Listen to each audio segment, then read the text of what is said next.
সন্ধির পার্ট 1 এ আমরা আলোচনা করেছিলাম বিসর্গ সন্ধি এবং স্বরসন্ধি নিয়ে। সেখানে আমরা দেখছিলাম যে বিসর্গ সন্ধির ক্ষেত্রে একটা নিয়মে হয়ে যাচ্ছিল, আর স্বরসন্ধির ক্ষেত্রে 3টা বা 4টা নিয়মের মতো ছিল। তা আজকে আমরা ব্যঞ্জন সন্ধি নিয়ে আলোচনা করব। এখানে টোটাল 9টা নিয়ম আছে, 9টা নিয়মে ব্যঞ্জন সন্ধি শেষ। যত ধরনের ব্যঞ্জন সন্ধি আসে আজকের পর থেকে ভুল হওয়ার সম্ভাবনা নাই, যদি আপনি ঠিকঠাক মতন বুঝে করেন এবং বাসায় প্র্যাকটিস করেন। তো জরুরি বিষয় হচ্ছে আপনাকে প্র্যাকটিস করতে হবে। তো দেখেন 9টা নিয়মের প্রথম নিয়মটা কি আছে, রুল 1। আচ্ছা, আপনাদেরকে তো এর আগে পড়াইছিলাম এটা, যে কি ছিল আমাদের বর্গীয় ধ্বনি সম্পর্কে তো আপনাদের ধারণা ছিল যে ক থেকে ম পর্যন্ত 25টা বর্গীয় স্পর্শবর্ণ। তো এই যে বিষয়টা একটু মাথায় রাখবেন, তাইলেই হবে।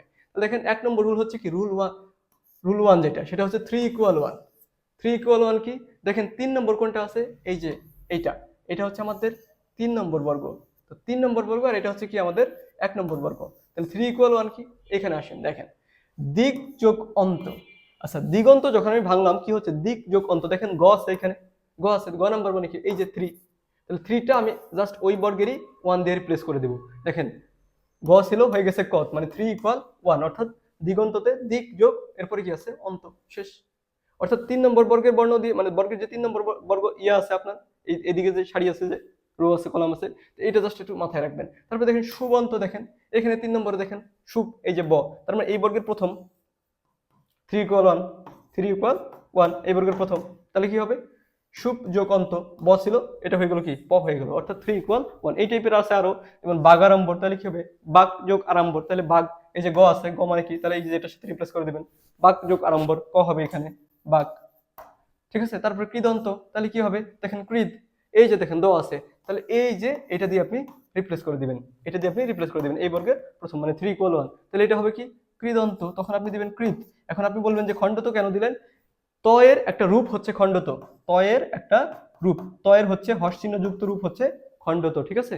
কৃদন্ত এরকম হচ্ছে বাগিস, তাহলে বাক, বাক। ইস বানানটা কি হবে বলেন তো, স্বরসন্ধিতে পড়ছিলেন মনে নেই, ইস বানান কি, দীর্ঘই না রস্যই? আচ্ছা, দীর্ঘই, ইস, ইক্ষা, ইস, ইক্ষা, ইস, ইক্ষণ, এগুলো কি দীর্ঘই হয়। আচ্ছা, তারপরে কি আছে, ঈশ্বর, মানে 4টা ছিল আমাদের, যে ইক্ষা, ইস, ইক্ষণ, ঈশ্বর, এই 4টা বানানের ক্ষেত্রে সবসময় দীর্ঘই দিয়ে শুরু হয়। আচ্ছা, এটা গেল। এখন দেখেন 1 নম্বর রুলস শেষ, এখন 2 নম্বর রুলসটা একটু খেয়াল করেন। 2 নম্বর রুলসে কি আছে একটু মাথায় রাখেন। এখানে হচ্ছে যে 5 ইকুয়াল ম, অর্থাৎ 5 নম্বর বর্ণ যখন আসবে, 5 নম্বর কি কি আছে দেখেন, ও ইয় মূর্ধন্য ন দন্তন্য ম। এই 5 নম্বরটা যখন থাকবে, ওটাকে জাস্ট আমি ম দিয়ে রিপ্লেস করে দিব, শেষ। যে ফার্স্ট 5 ইকুয়াল ম। দেখেন সংখ্যা বানানে, সংখ্যা, সংখ্যা কি আছে, উ আছে, সংখ্যা বানানে কি আছে, উ আছে। তাহলে এই উটা, এই যে উটা, এটাকে জাস্ট আপনি কি দিয়ে রিপ্লেস করে দিবেন, ম দিয়ে রিপ্লেস। এগুলো কিন্তু সব নাসিক্য ধ্বনি, মাথায় রাখবেন, ঠিক আছে। তারপরে সঞ্চয় দেখেন, ইও আছে, ইও আছে না, সঞ্চয়, ইও যোগ চ, এটাতে কি আছে, ইও যোগ চ আছে। তাহলে আপনি জাস্ট এইটাকে, এই যে এইটাকে, ইওটাকে কি করে দিচ্ছেন আপনি, ম দিয়ে রিপ্লেস করে দিচ্ছেন, মানে 5 এর মানে এগুলো আসলেই আপনি জাস্ট ম দিয়ে রিপ্লেস করে দিবেন, শেষ। এরকম তাহলে কি সন্ন্যাস, তাহলে সমযোগ নয়, সন্তাপ, সমযোগ তাপ। তারপর কি কিন্নর, কিম যোগ নর, কিম যোগ নর, কারণ কি আমরা জানি কি, এই যে ন দিয়ে রিপ্লেস করে দেবো আমি, তাহলে এটা কি হবে, কিম যোগ নর। তারপরে সন্দর্শন, সেম বিষয়টা, সমযোগ দর্শন, সমযোগ দর্শন, কারণ ন থাকলে কি হবে, মানে 5 নম্বর থাকলে আপনাকে ম দিয়ে রিপ্লেস করে দিবেন, শেষ। 2 নম্বর রুলস চলে গেছে। এরপরে কি আছে দেখেন, 3 নম্বর রুলসটা দেখেন। 3 নম্বর রুলস হচ্ছে কি, 5 5 ইকুয়াল 1 5, 5 5 ইকুয়াল 1 5, মানে 5 নম্বরে দুইটা যদি যুক্ত থাকে, তাহলে দেখেন উন্মেষ বানানটাতে কি কি আছে, ন আর ম আছে, ন আর ম আছে। আচ্ছা, তাহলে 5 5 ইকুয়াল আমরা সেটাকে কি লিখবো, 1 5। তাহলে দেখেন তো উন্মেষ বানানে কি আছে, ন আর ম আছে, তাহলে ন আছে না প্রথমে, প্রথমে আছে কি ন, তাহলে এই নটাকে দেখেন, ন কোথায় আছে, 5 নম্বর, তাহলে 5 5 ইকুয়াল 1 5। তাহলে দেখেন তো এই 5টাকে আমি জাস্ট 1 নম্বর, এটার এক কি, ত, তাহলে ত এর হচ্ছে হর্ষ চিহ্ন যুক্ত রূপ হচ্ছে কি, খণ্ডত। তার মানে কি, দেখেন এখানে উত হয়ে গেছে এবং মেশ হয়ে গেছে, এটা কি 1 হয়ে গেছে, এটা হচ্ছে 5 হয়ে গেছে, অর্থাৎ 5 5 ইকুয়াল 1 5। আমার এখানে দুইটা 5 নম্বরে দুইটা যুক্ত ছিল, ন এবং ম যুক্ত ছিল, এই যে 5 নম্বরে ন এবং ম 5 নম্বরে আছে দেখেন, ন এবং ম যুক্ত ছিল, আমি জাস্ট ওইটাকে 1 5 করে দিলাম, অর্থাৎ এটাকে এই বর্ণের, এই যে বর্গটা আছে এই বর্গের প্রথম বর্ণ দিয়ে রিপ্লেস করে দেব, আর পরেরটাতে ওই যে মতময় থেকে গেল। ঠিক ওই রকম বাংময় থেকে হচ্ছে কি বাকময়, তাহলে ও আছে, এটাকে জাস্ট আমি এটা দিয়ে রিপ্লেস করে দেব, আর পরের তো 5 নম্বর আছেই, মাথায় রাখবেন। তন্ময় তাহলে কি হবে, তন্ময় তাহলে কি হবে দেখেন, তাহলে তন্ময়ের ক্ষেত্রে দেখেন কি আছে, নর্ম আছে, তাহলে কি হবে, এই যে এটা দিয়ে রিপ্লেস করে দেবেন, তাহলে কি হবে, তৎ যোগ ময়। বোঝা যাচ্ছে, একদম ইজি, একদমই ইজি, জাস্ট আপনি এই বর্গের ধরে প্রথম নাম্বার জাস্ট রিপ্লেস করে দিলেন, কাহিনী হচ্ছে এই। এরপরে কি আছে দেখেন 4 নম্বর রুলস, 4 নম্বর রুলসটা কি আছে দেখেন, যদি আপনার চ ছ যুক্ত থাকে, চ ছ যুক্ত থাকে, আপনি চ বাদ দিয়ে শুধু ছ দিয়ে দিবেন। দেখেন একচ্ছত্র, একচ্ছত্রতে কি আছে, চ ছ আছে, একচ্ছত্রতে চ ছ আছে, আপনি জাস্ট এক যোগ ছত্র, দেখেন চ বাদ দিয়ে দিচ্ছেন, শুধু ছ রেখে দিলেন। এই যে কথার ছলে দেখেন চ ছ আছে, চ বাদ দিলেন, ছ রেখে দিলেন, কথা যোগ ছলে। তারপরে পরিচ্ছদ, তাহলে পরি দেখেন, এই পরি কিন্তু আবার এই পরি না, দুই পরি কিন্তু আলাদা, হ্যাঁ এই পরি আলাদা, এই পরি সবার মনে ঘোরাঘুরি করে, এটা এই পরি না কিন্তু, ঠিক আছে। তাহলে পরিযোগ ছদ, পরিযোগ ছদ, ছয় ছ হবে না। এরকম মুখচ্ছবি, মুখ যোগ ছবি হবে, বিচ্ছেদ বি যোগ ছেদ হবে, আলোক ছটা, তাহলে আলো যোগ আলোক যোগ ছটা, মানে চটা আপনি জাস্ট বাদ দিন, প্রতিচ্ছবি, প্রতিচ্ছবি তাহলে কি প্রতিযোগ ছবি, জাস্ট চ বাদ দিয়ে ছ রেখে দেবেন, শেষ, ঝামেলা ক্লিয়ার। এই টাইপের একটা। তারপরে কি আছে দেখেন, আচ্ছা 5 নম্বর রুলস কি আছে দেখেন, 5 নম্বর রুলসে আছে যে ড ড গ গ চ চ দ দ, অর্থাৎ দ্বিত্ব ব্যঞ্জন যেগুলো আছে, অর্থাৎ দুইটা ব্যঞ্জন একই রকম, যে এই যে টাইপের যত ধরনের দ্বিত্ব ব্যঞ্জন আছে, মানে দুইটা একই ধরনের ব্যঞ্জন বর্ণ যত যুক্ত আছে, সেগুলোর ক্ষেত্রে আপনি জাস্ট তুলে দিবেন, তুলে দিয়ে দেখেন দ্বিত্ব ব্যঞ্জন থাকলে প্রথম ব্যঞ্জনটা তুলে দিয়ে তার জায়গায় খণ্ডত লিখতে হয়। দেখেন উড্ডিনে দেখেন দুইটা একই বর্ণ আছে না, দুইটা একই ধরনের বর্ণ থাকলে ওটাকে দ্বিত্ব ব্যঞ্জন বলে। তো দ্বিত্ব ব্যঞ্জনের আপনি জাস্ট প্রথমটা তুলে দিচ্ছেন, তুলে দিয়ে ওই জায়গায় খণ্ডত লিখে দিচ্ছেন, শেষ। উড্ডিন থেকে উড্ডিন। তারপর জগন্নাথে দেখেন কি হচ্ছে, জগৎ যোগনাথ, জগন্নাথ দেখেন নটা তুলে দিচ্ছেন, খণ্ডত দিয়ে দিচ্ছেন। চলচ্চিত্রতে দেখেন চলৎ যোগ চিত্র, অর্থাৎ চ ডাবল আছে, একটা তুলে দিচ্ছেন, খণ্ডত দিয়ে দিচ্ছেন। এরকম উল্লাসে তাহলে কি হবে, উদ্যোগ লাস।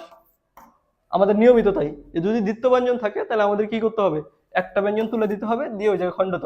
জগৎ জীবনের তাহলে জগৎ যোগ জীবন, উচ্চারণ তাহলে কি উদ্যোগ চারণ, শরৎচন্দ্র তাহলে কি শরৎ যোগ চন্দ্র, এটাই। এটা ছিল আমাদের 5 নম্বর রুলস।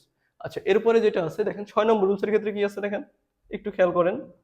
এখানে আছে যে উনস্বর এবং উ এর জায়গায় ম হয়, উনস্বর এবং উ। আমরা এমনিতে তো জানি ন্যাচারালি উ এর আগে তো একটা নিয়ম ছিল যে উ এর জায়গায় আমার ম হয়ে যাচ্ছিল, যে 5 নম্বরের ক্ষেত্রে। তো সেম উনস্বর যদি থাকে বা উ যদি থাকে, সেই জায়গায় আমরা ম দিয়ে দিব। যেমন সংসার হয়ে যাচ্ছে কি সংসার, তাহলে এই যে উনস্বরের জায়গায় ম দিয়ে দিচ্ছি, শেষ। সংবাদ, সংযোগ বাদ, দেখেন অনুস্বরের জায়গায় ম দিয়ে দিচ্ছি। সংশয়, সংযোগ সয়, অনুস্বরের জায়গায় আমি ম দিয়ে দিচ্ছি। এরকম হচ্ছে সংলাপ, তাহলে কি সমযোগ লাভ, সংহার, সমযোগ হার, সংযম, সমযোগ জম, মাথায় এইভাবে রেখে দিবেন, জাস্ট 69 তুলে দিচ্ছেন, ম দিয়ে দিচ্ছেন। এরপরে যে রুলসটা আছে 7 নম্বর রুলসটাতে একটু খেয়াল করেন, এখানে কি আছে, এখানে আছে দেখেন দ থাকলে খণ্ডত হয়, তাহলে উদ্ধার, উদ্ধারে কি আছে, দ আছে, উদ্ধারে দ আছে, উদ্ধারে এই যে দয়ের জায়গায় আমি খণ্ডত দিয়ে দিছি, উদ্যোগ হার, ঠিক আছে। তারপর কি আছে তদ্ভব, দেখেন দ আছে, তদ্ভবের মধ্যে আমরা কি আছে, তদ যোগ ভব, হ্যাঁ দেখেন তো এই যে দ আছে না, এই দয়ের জায়গায় কি হবে, খণ্ডত হয়ে যাবে, তদ যোগ ভব, অর্থাৎ দ থাকলে খণ্ডত হচ্ছে। উদ্ঘাটনে তাহলে দেখেন দয়ের জায়গায় খণ্ডত হয়ে যাচ্ছে। এরকম উদ্বন্ধন আছে, তদ্রূপ আছে, উদ্ভব আছে, সদ্গুরু আছে, তাহলে সৎ যোগ গুরু, তাহলে কি হবে সৎ, দয়ের জায়গায় খণ্ডত হয়ে যাচ্ছে। উদ্যম আছে, তাহলে দয়ের জায়গায় কি হচ্ছে, খণ্ডত হয়ে যাচ্ছে, শেষ, ঝামেলা ক্লিয়ার। এরপরে 8 নম্বর রুলসটা দেখেন, 8 নম্বর রুলসটা একটু ব্যতিক্রম, এটা মাথায় রাখবেন। যে এর আগে আমি একটা কথা বলছিলাম, এখন বলবেন যে ভাই আপনার কথাই তো উল্টা হয়ে গেল, একটু এটার ক্ষেত্রে একটু আলাদা। জাস্ট যে বর্গীয়, যে বর্গীয়, যে আমরা বলছিলাম যে দ্বিতীয় ব্যঞ্জন থাকলে প্রথমটাতে মানে নিয়ম অনুযায়ী এটা হওয়ার কথা ছিল, যে বিপদ এটা খণ্ডত হওয়ার কথা ছিল, চোখ জনক হওয়ার কথা ছিল, মানে নিয়ম অনুযায়ী যে নিয়মটা আমরা শিখছি এর আগে, যে দ্বিতীয় ব্যঞ্জন থাকলে আমরা প্রথমটা জাস্ট খণ্ডত দিয়ে দেবো। কিন্তু বিপদ বানানোর ক্ষেত্রে শুধুমাত্র এই বিপের ক্ষেত্রে 8 নম্বর রুলস হচ্ছে যে বিপ, এটা বেশি চলে আসছে, এটা হবে না। আচ্ছা বিপ বিপদ, অর্থাৎ বিপদ যদি থাকে, এই বিপ যদি থাকে তখন আপনার বিপদ এটা পরিপূর্ণ লিখতে হবে, তখন এখানে খণ্ডত দেওয়া যাবে, তখন এটা দ দিতে হবে। এরকম বিপদ বোঝাবে যেগুলো, ওগুলোতে জাস্ট আপনি বিপদই লিখবেন, এটাই লিখবেন, ঠিক আছে। বিপদ জল, এটা এমনি বোঝা যাচ্ছে যে প্রথম শব্দটুকু যদি আমি বিপদ লিখি, এটা কোনো শব্দই হয় না, কিন্তু বিপদ লিখতে একটা শব্দ হচ্ছে, এই বিষয়টা একটু এমনিতে মাথায় রাখবেন। তারপরে কি আছে মূর্ধন্য ষ, এইটা একটু মাথায় রাখেন, দেখেন এটা আরো ইজি। কি, মূর্ধন্য ষ এর পরে ত থ থাকলে ত থ স্থানে ট ঠ হয়।